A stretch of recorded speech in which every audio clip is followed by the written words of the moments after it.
Hey, on se retrouve aujourd'hui pour la session tuto. Bon, vous savez, hein, si vous me suivez, on se fait comme ça de temps en temps des sessions tuto. Vous aimez la création vidéo?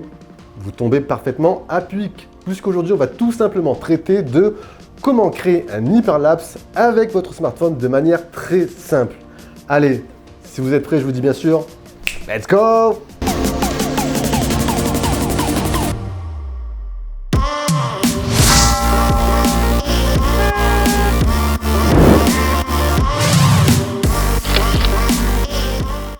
La technique de l'hyperlapse a été démocratisée par pas mal de vidéastes durant ces dernières années. Bon, pour vous la faire vulgairement, l'hyperlapse est en fait un timelapse, c'est-à-dire une vidéo accélérée, mais contrairement au timelapse qui lui est fixe, l'hyperlapse lui est accompagné d'un mouvement. Donc visuellement, ça donne ce que vous avez pu apercevoir durant l'intro. Plutôt pas mal, non? Qu'est-ce que vous en pensez? Ça vous dirait d'apprendre? Donc voilà, selon l'endroit, le lieu où vous allez réaliser cet effet, ça vous permettra par exemple de, je sais pas, de sublimer un monument, vous accompagnez à ça une musique bien rythmée et cela donne du peps à votre création vidéo. Donc pour créer cet effet, vous aurez besoin de 1, votre smartphone bien sûr, et de 2, d'un logiciel de montage qui intègre une fonction stabilisation afin d'avoir des vidéos bien fluides.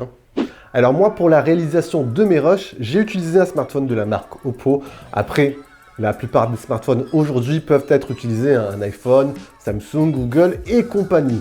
Alors comment réaliser tout ça point par point? Alors premier point les amis, ce qu'on va faire c'est qu'on va ouvrir l'appareil photo de votre smartphone.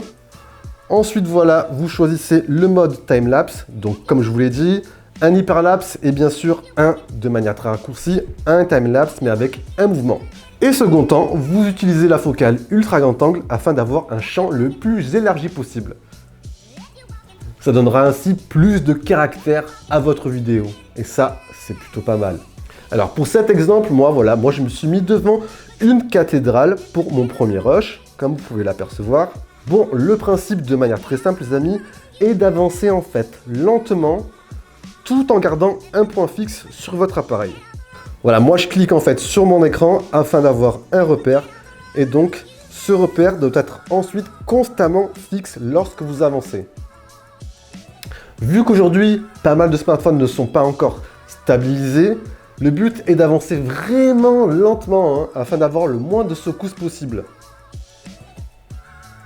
Voilà, une fois que j'ai filmé mes rushs, voilà ce que ça donne sur mon smartphone.